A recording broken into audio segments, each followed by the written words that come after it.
Hello everyone, welcome to my book review of the play Intimate Apparel by Lynn Nottage. I'll start this review off with answering a few questions that we had to answer for the project, and then finally I'm going to give a final grade of what I thought about the book.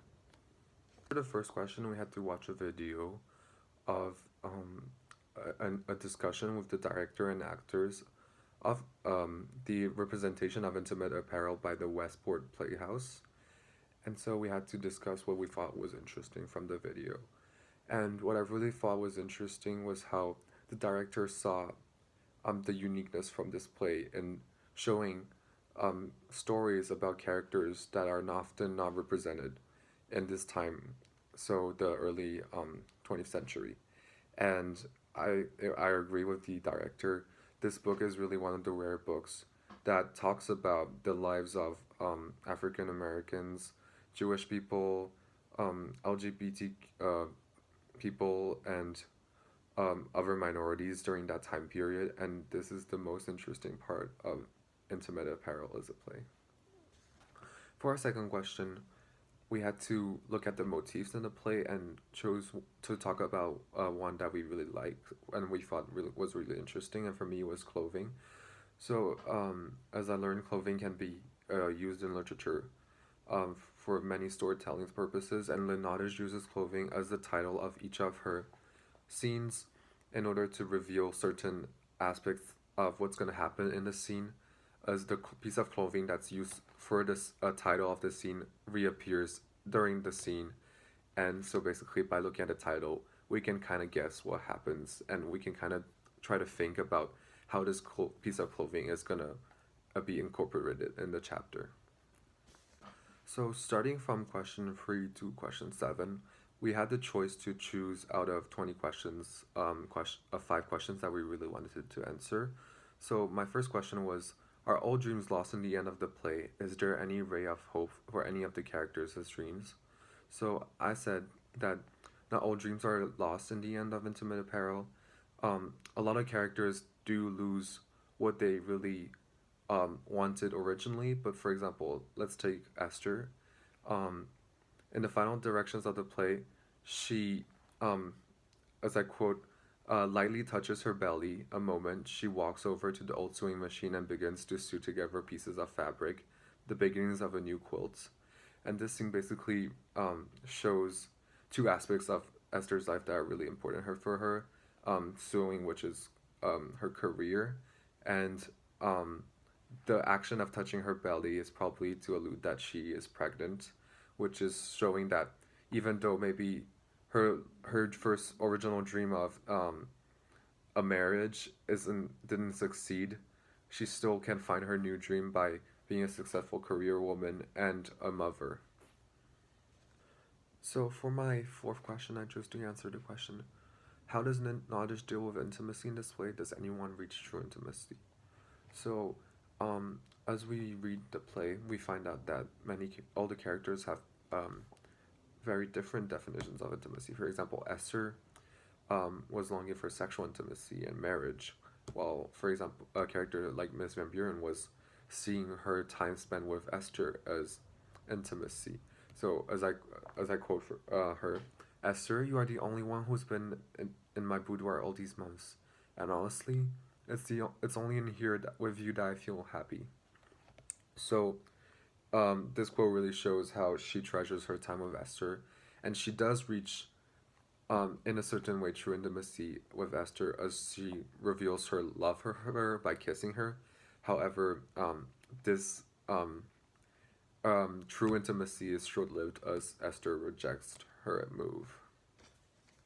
The fifth question I chose to answer is, although at the beginning of the play Esther appears level-headed, soon she embarks on a daring romance by correspondence. In scene 5, Mrs. Dickinson say of the man she's writing to, he'll steal your heart, your common sense, he will, and walk away. I just don't seem like you, Esther. You're too practical of girl for this. So A, why does Esther go against the advice of her landlady and continue her letters to George? So, I think that Esther ignores her landlady's advice since she was really desperate for finding sexual intimacy and being married, as she was as we know, what was we learned from the beginning of the scene one, that she was already 35 years old, and at the time, societal norms wanted women to be married and expected women to be married and have children, and 35 is a really late age at the time, for the time, and so, in her desperation, she kind of froze herself, and the first man that really showed um, um was showed this extra interest into her, since George um, was really the first character that deliberately romanced her. B. What other female character give up their common sense in order to chase a dream? So, B. I chose to talk about Miss Van Buren. So Miss Van Buren, as we learn, lives in a abusive relationship, and despite that, to respect the societal norms of the time, she chooses to stay with her husband, and also because she's also, we also learned that she is actually attracted to women, but however, still, to respect the norms and the set by by her society, she decided to um, chase the dream of respecting the societal norms instead of doing what she really wanted to do, which is, as I quote, um, she said, "If I was brave, I'd collect my things and find a small clean room someplace on the other side of the park." So by trying to respect this the dream um, of um, of the early 20th century societal norms, Miss Van Buren gives up the life that she would have wanted to live. The eighth question I chose to answer is, another character Esther spends time with is Miss Van Buren. What is the nature of their relationship, and what brings them together, and what keeps them apart? So, Miss Van Buren and Esther has started their relationship as a professional relationship. Esther makes intimate apparel for her, and Miss Van Buren buys them and wears them. So, Miss Van Buren really saw. So their relationship was kind of in sort of way complicated, as Miss Van Buren saw Esther as a friend. However, Esther did not think of them as friends, since society did not let a white woman of high class society be able to be friend, woman, African American woman of, um, of working class, and so what really brings them together was, well, for Miss Van Buren was her friendship and actually her love that she felt for Esther. Well, Esther was brought to her as since she was a client of her, and so actually this love that brought them together, um, that's one-sided love that brought them together, actually keeps them apart, as Miss Van Buren chooses to reveal this love for Esther, and she kisses Esther by saying, as I quote, "What it's I want to show you what it's like to be treated lovingly," and this really scares Esther away and basically brings them apart. So the 10th and last question I answered is, throughout the play, the audience knows that Esther is deceiving George, having others write her letters for her. Why does the playwright wait until the end of the play to reveal that George's letters have been deceptive as well? If Nodgen made it clear that George isn't the man in his letters right from the start, how would this change the perception of the way he treats Esther once they meet and marry? So, the reason, for me, the reason that Nodgen didn't choose to reveal George's that George wasn't writing the letters at the beginning was to uh, basically give an idolized version of this character and make him more likable, since as we learned, that George at the end is a very villainous character with a lot of negative traits, while the George that's presented for the letter seems like a gentleman. um, as I can quote, he has, Ms. Van Buren says from his writing, he has a lovely penship. That's important. He isn't careless with his stroke.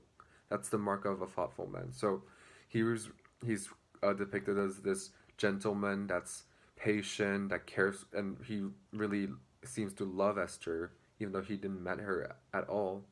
And so this really, when uh, we find out he's cheating on her, on Esther, and when we find out that he wasn't writing the letters, it was really just like, it just breaks the hearts of Esther and the readers, since it's like a plot. This plot twist just shocks us.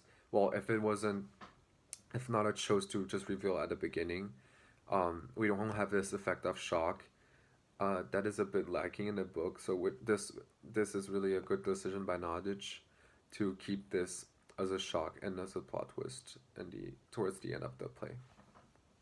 Finally, I'm gonna have to give Intimate Apparel a 6.5 out of 10, even though this was a really interesting book about very untold stories about the early 20th century.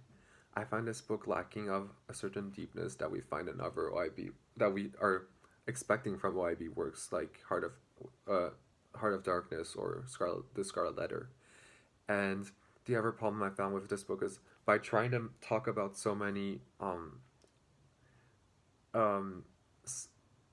untold stories, by representing all these groups of people that are had problems at a time, it made the play overly dramatic in this short term of period, as almost seems impossible to happen to have um, one Esther, one African American woman, live through so many things and meet so many um, exceptional characters in the short um, in the short term of the story, and it makes it almost feel like um, a soap opera, which is not what you want from a work in OIB.